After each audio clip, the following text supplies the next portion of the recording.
You aren't? Smart daddies get sliced at the garden.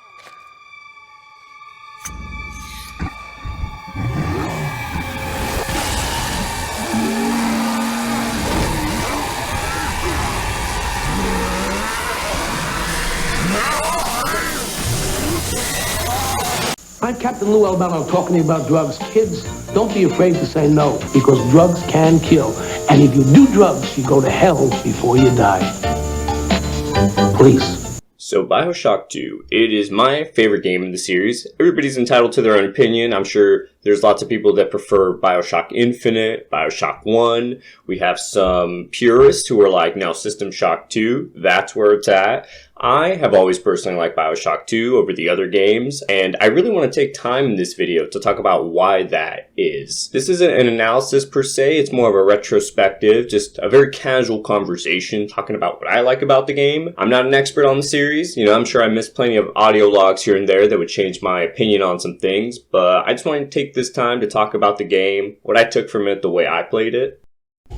Bruh, I'm gonna have to level with you. This bitch don't look right.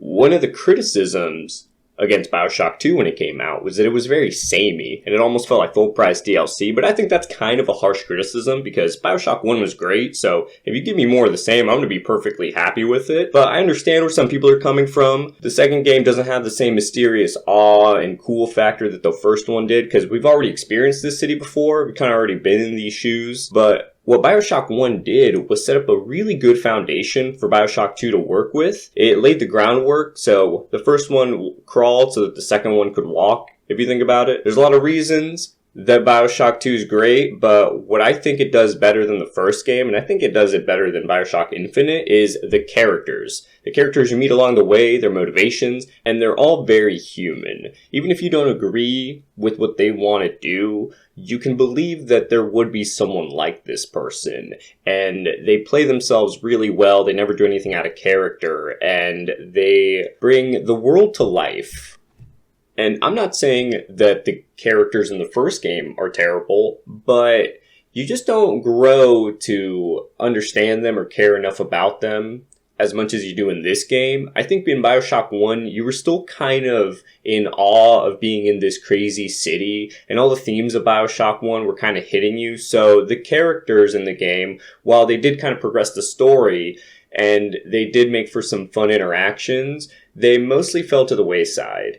Bioshock 1 had really cool themes about capitalism, libertarianism, objectivism, greed, ethics, morals, and it was all mixed into a really nice and tight story, topped with a fantastic twist. So I understand why some people think the story of 2 doesn't hold up as well. There's no crazy twist, and we've already been to the city, so the awe and the mysteriousness is gone. But I think Bioshock 2 is able to bring players a really compact and engaging story with its own themes, and those themes are able to really be dissected by bouncing off the themes of the first game. Bioshock 1 and 2 are both about extremes, and that connection makes them better as a package than they would be as individual games. Bioshock 1 showed the folly of living on the extreme end of individualism, and Bioshock 2 showed how bad things can be if you live on the extreme end of collectivism. And the characters in these games show the humanity and motivations behind those extremes, and show how everything always seems good on paper, but then you add a human element and everything just starts falling apart. These flawed characters make up the city of Rapture, and they're really what left me thinking about the game after I finished it. And if we want to understand the characters, which is what I really want to talk about in this video, we really have to understand the city, and we have to understand the city's history.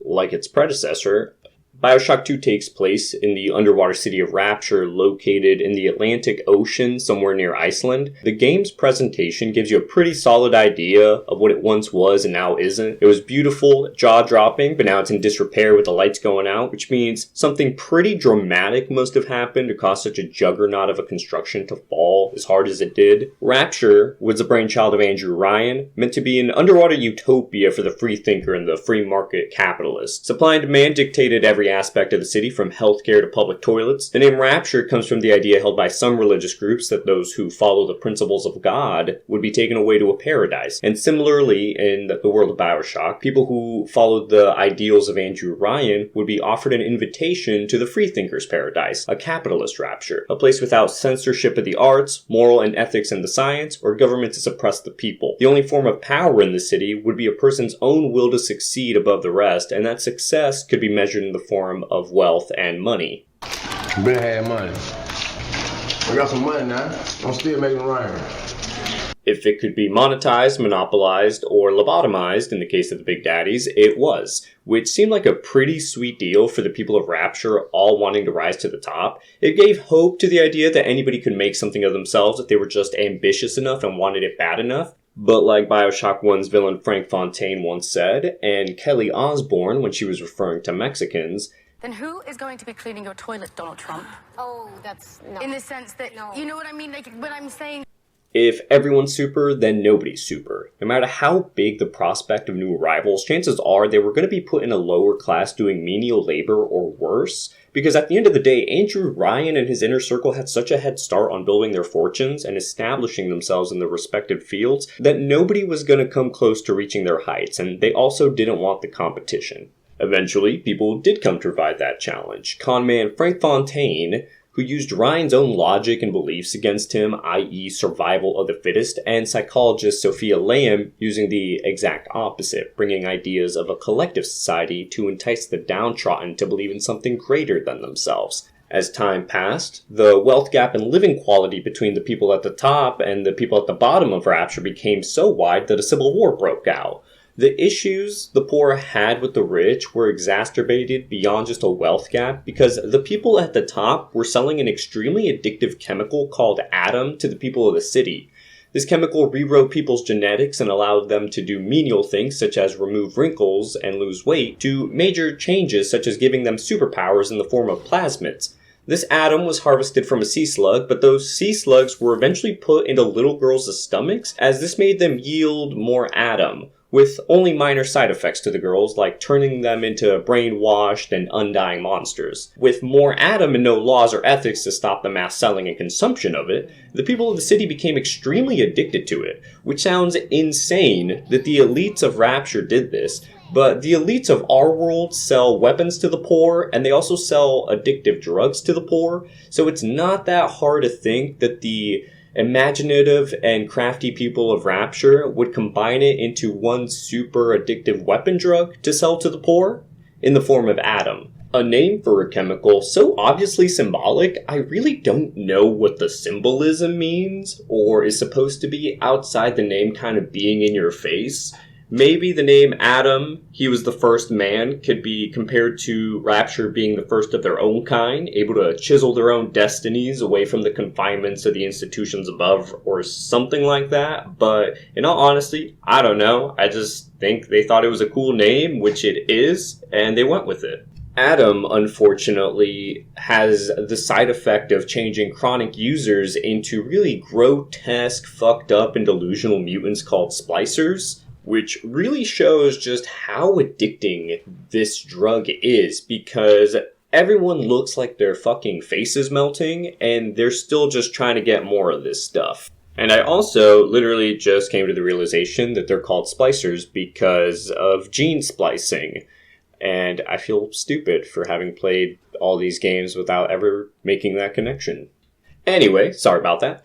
The two main factions in the Civil War were Frank Fontaine, who was going by the name Atlas at the time, and his army of downtrodden poor people, versus Andrew Ryan and his Rapture security, with Lamb having been in prison during this time under false pretenses, so she was out of the picture during this period, but don't worry, she's just been chilling in a prison, she'll be fine. The Civil War dragged on, leading to more and more people turning to using plasmids to fight and defend themselves, which further drove the mutation of the city as a whole, until in the end, everybody was pretty much just a fucked up, mentally unstable mutant, which kind of makes ruling Rapture redundant, because who wants to be king for people whose only loyalty to you is your ability to acquire them Adam? Now, I'm sure a parallel could be made about our world, why anybody would want power if people's loyalty is only to the money you can get for them. But the difference is, in our world, people don't look like fucked up mutants with their faces melting off that throw hooks at you. The war also brought out Andrew Ryan's hypocrisy as he instituted curfews, had musicians assassinated because he didn't like their criticisms of him, had conspirators crucified, just really showed off he was not a good dude. Eventually, the war ended when in Bioshock 1, a guy named Jack showed up and ended the stalemate by unaliving everybody and then just going away to the surface. And with the two big power players of Rapture being dead, Frank Fontaine and Andrew Ryan, this gave Sofia Lamb a really good opportunity to come in and fill that power vacuum that they left behind. So that's a pretty good recap of Rapture leading up to Bioshock 2. Sofia Lamb's in control, the dust is settling from the Civil War, and the city is just filled with a bunch of tweaked out splicers walking around.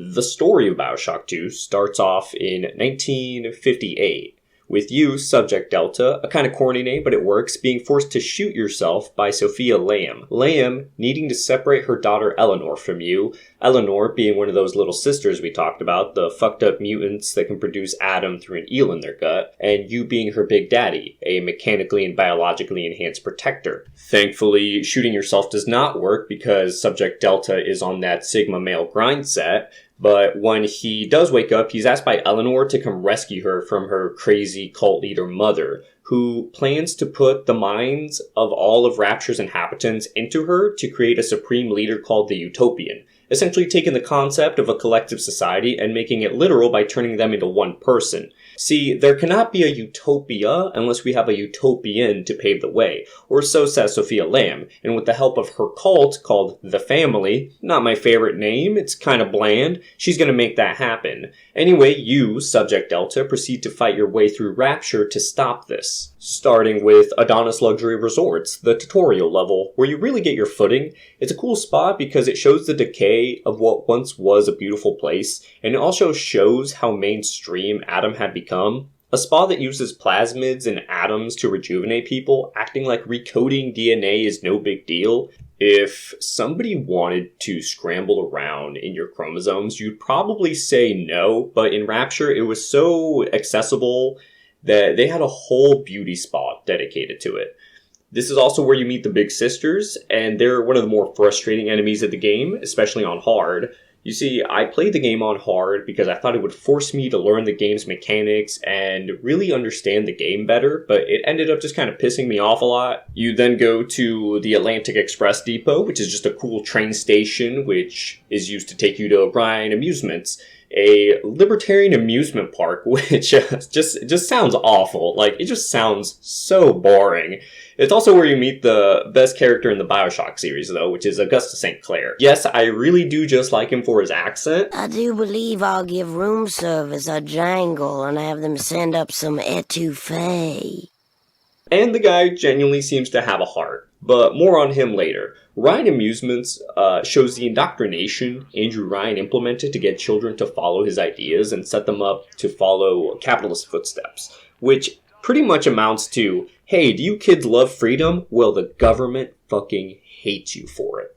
Paupers Drop is next. The seedy, ugly, and really impoverished part of Rapture. The place sucked hard before the Civil War, so it didn't get any prettier afterwards. It may seem like I'm kind of skimming the levels and story, and that's because I don't necessarily think they're too important to what I want to talk about. A whole video could be made on the locations themselves, but for the purpose of this video, they're kind of getting skimmed. The story is engaging, well written, and the levels and locations are haunting and tragic, but my main interests are the characters and who they are as people and what they represent. Their personalities do come out while exploring different places, but I'll be isolating parts of the story ad hoc to use as examples. I think that should work pretty well, but if it doesn't, please let me know. I value criticism.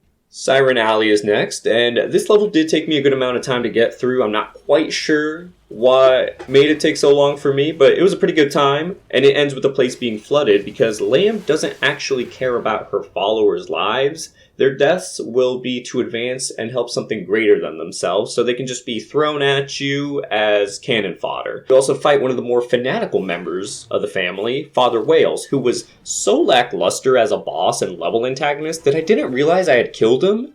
I thought he was just another splicer. It was really interesting, though, seeing somebody be very fanatical about the family in contrast to Sofia Lamb, who is the head of the family, but her attitude is very scientific and clinical.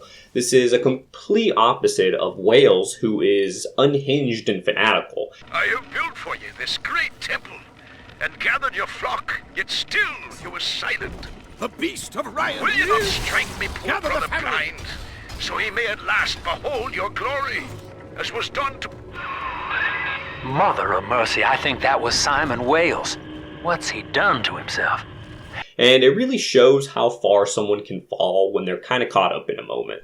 After Siren Alley, Dionysus Park becomes available, and this was Sofia Lamb's safe haven for the artists of the city, a city that was supposed to be a safe haven for artists to begin with, but Rapture fell so hard ideologically in the build-up to the Civil War and during that the principles it was founded on were completely thrown out the window, causing Sofia Lamb to have to create a safe space within a safe space. And at this point in the story, you start getting a lot closer to Lamb, so you can actually hear some desperation in her voice, rather than the pretentious, calm demeanor you're used to. Dionysus was flooded for a long time, and has a really cool, overgrown look, which feels distinct from the rest of Rapture's dilapidated look. You also meet Stanley Poole, who was responsible for turning you into a big daddy and Eleanor into a little sister in an attempt to hide his shady dealings, which would make him a big deal and a catalyst for pretty much the whole game. He's not that interesting, though, and you don't spend too much time with him, so this level and his character pretty much just comes down to, do you want to kill him or do you not?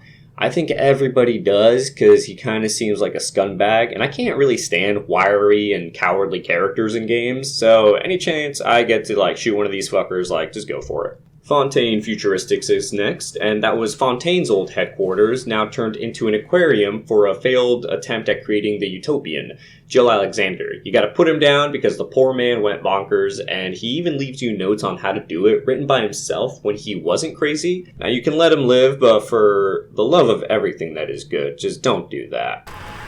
You don't have to kill me, Delta. I'm sorry. Oh, please. I will go outside. I will live outside.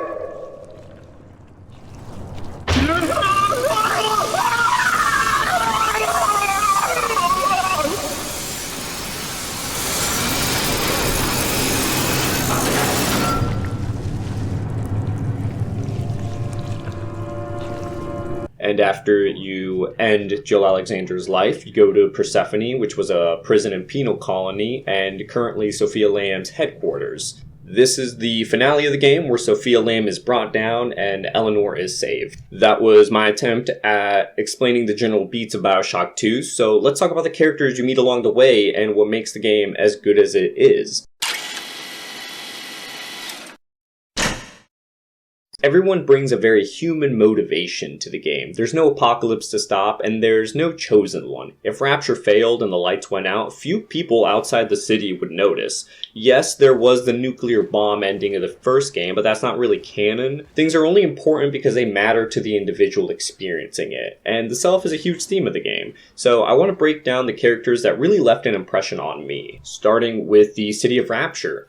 I chose something different. I chose the impossible. I chose Rapture. You know, Gotham City is often called its own character because it has a personality. It brings these emotions and images whenever you think about it. And Rapture does the same thing. When I travel through its halls and take in the views, I get a sense that Rapture was destined to happen, like a great cosmic entity formed into existence. The main feeling for this is how grand and awing everything is. Everything is so ornate and big. It's that same grandness that really contributes to the sadness the city radiates.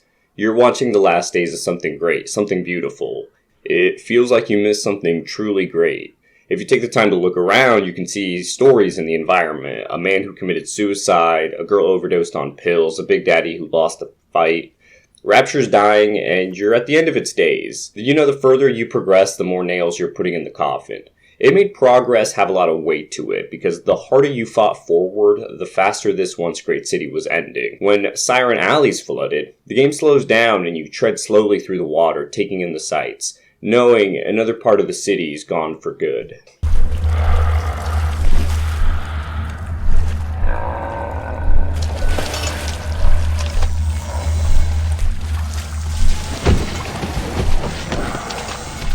Delta is the lens we experience the world with. He's a big daddy attached to Sofia Lamb's daughter, Eleanor. He's a silent tank of a man. He used to be known as Johnny Topside, and he was something of a celebrity in Rapture for discovering the place on his own. But tragically, Stanley Poole, the journalist we killed earlier, had written a story about Johnny Topside which caught Andrew Ryan's attention, and Andrew Ryan, being a paranoid freak, decided to send Johnny Topside to a penal colony owned by Augustus St. Clair, and Augustus St. Clair ended up contracting out Johnny Topside to be used in experiments. The main one being turning him into a big daddy, stripping him of his personality but leaving room for us to inhabit him. We get to dictate his morals, like if he would murder a child for more Adam, or do the non-insane thing and not murder a child for more Adam, which seems very black and white, but the real connection to him comes in the actions we do for him. He has a single motivation in the game, which is to save Eleanor from Sofia Lamb, and everything we do is helping him achieve that goal. It's a little sad watching this guy go through so much, all to save his daughter, even if the love he feels for her is programmed into him. Now, kneel, please.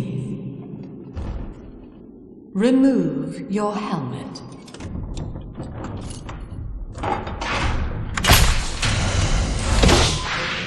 Now, take the pistol. Place it against your head.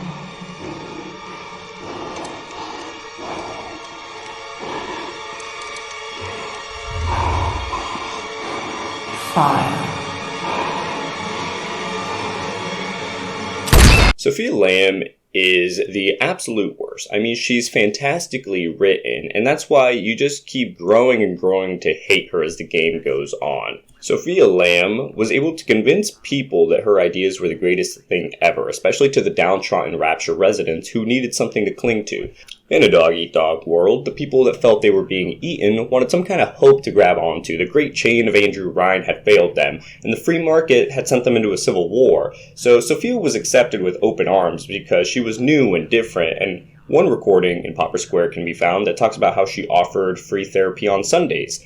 Free being very rare in Rapture. Similarly to Fontaine's House of the Poor, Sofia Lamb used her charitable actions to acquire a strong following. A following devoted to her ideas to the point of being fanatical, like in the case we saw with Father Wales, but many of her other followers were also kind of crazy. And this, I'm sure, was helped by the fact that all the remaining citizens of Rapture had broken delusional minds, but even before that, Lamb was able to use her expertise in human psychology to manipulate people into joining her. An example is when she told a singer that her body had failed to provide her a family and a child, but that she could have a family in the form of her cult, the family. Sofia's endgame is to create the perfect human being, and that makes everything she does worth it. She wants to act higher and mightier than the rest of Rapture's leaders, but like all of them, they will go against what's good for the people in exchange for their own personal win. She spouts lies about wanting to create a utopia through the utopian, but really she just wants to be the figurehead that can say, I discovered it. I'm so much smarter than everybody because I was able to do this. And that's what I absolutely love about the game. It is that everyone is a hypocrite, and everything, again, seems just good on paper until you got a human element to it. Andrew Ryan always talked about the free market, but like Elon Musk when it came to Twitter, when things started to affect him, he changed the rules to suit him. Sofia Lamb made all this talk about collectivism and leaving behind the ego, but the entire family is devoted to her. The only correct way is her way, and she refuses to even entertain a notion that there's another solution to human suffering other than her own. She's the only one smart enough to solve the problem, according to her. And someone like that has to have the world's biggest ego. After capturing Augustus St. Clair and turning him into a big daddy to get information out of him, she still leaves behind his consciousness for no other reason than to torture him and have the player put down one of the few friends they made along the way. This lady sucks, but I respect the hustle. You really grow to hate her as you progress because of her matter-of-fact attitude and that god complex she has, always acting like a savior to the people she indoctrinated. And Speaking of indoctrinated, poor Gil Alexander. He's a cool character. He was the failed experiment the first time around of creating the Utopian. And while he followed Lamb to the point of becoming an abomination, he wasn't willing to let his ego make life worse for others. He was going crazy, and he leaves Delta audio logs so that the player can help kill him and stop Lamb because he could admit he was wrong. He says he'll feel guilty of what Eleanor will have to go through in creating the Utopian, and that the player needs to stop that. While characters like Andrew Ryan and Sofia Lamb could never admit they're wrong, and will watch the worlds around them crumble before they accept that they were wrong. Gil Alexander, he was just like, I fucked up, bro. Kill me and end this craziness. He is also a prime example of being a victim of that collectivism that Lamb's always touting. He was useful to her, but when that usefulness ended, he couldn't contribute to the whole anymore, so he was just kind of tossed aside and left to rot.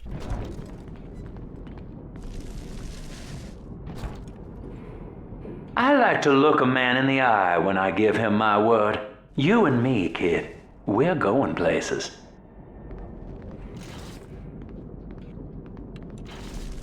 Well, I need a window seat because this flower is wilting.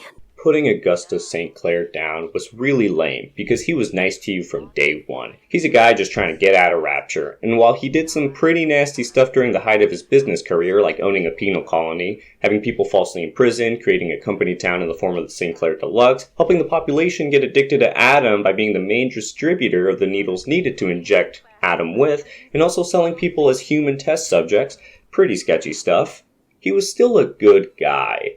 In a lot of video games, a very common trope is that the person who's been helping you out the whole time ends up betraying you. And Bioshock 2 does a little twist on this by planting the seeds of doubt in your mind that he will betray you by kind of revealing that he isn't that good of a dude as you think. Anyone in the plasmid business ultimately requires the use of human test subjects. It's our dirty little secret. And to be frank, Rapture doesn't really want to know, provided the end product is sound. Volunteers were scarce, even as the economy buckled. A man named Sinclair approached us with a seemingly limitless supply. He rented them to us, bound and sedated. No questions asked. Ask yourself, what does Sinclair stand to gain in guiding you here?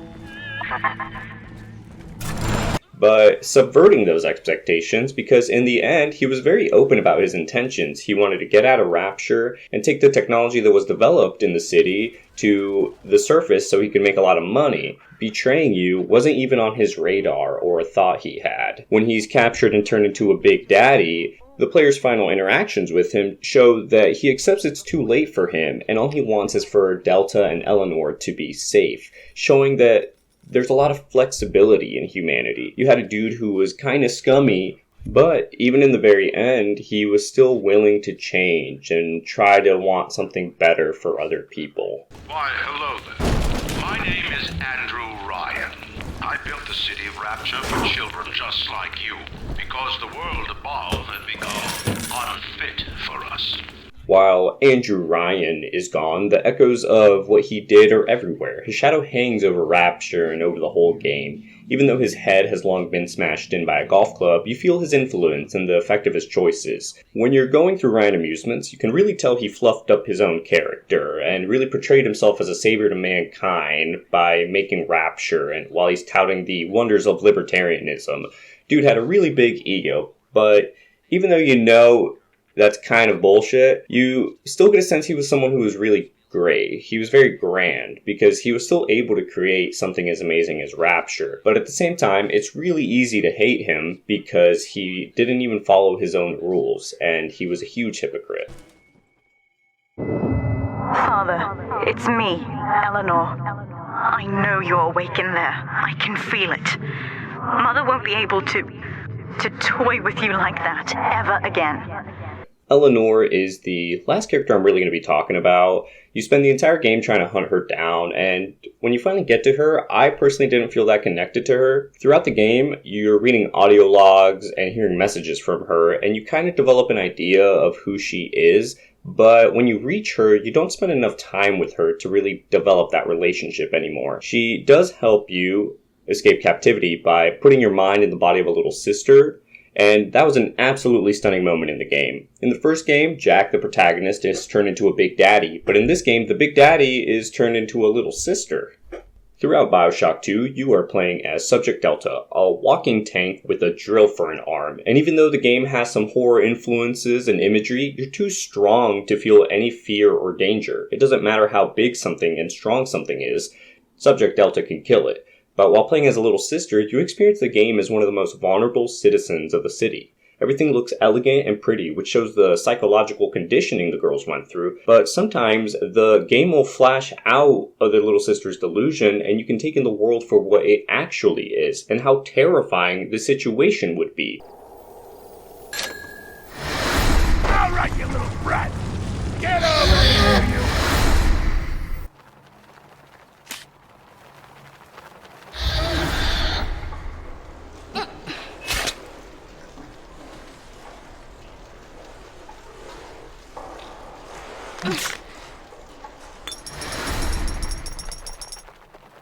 A splicer that Subject Delta could easily toss and destroy looks menacing and horrifying. It forces your perspective and you feel terrible for these girls. And if you've been harvesting them for extra Atom, you should feel like absolute trash.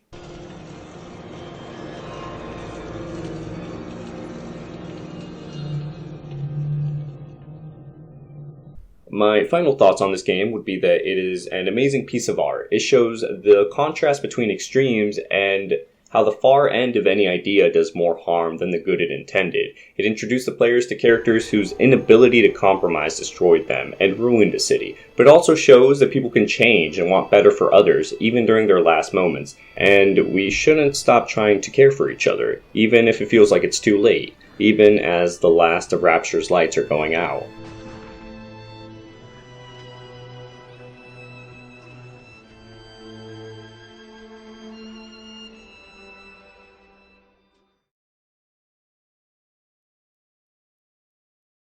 And thank you, everybody who watched this video. I really appreciate it. I've never really done anything like this before.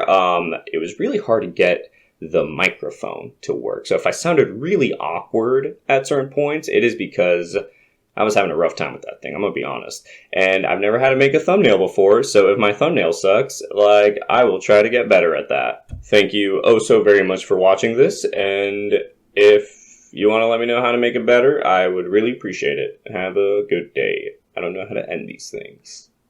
Ciao.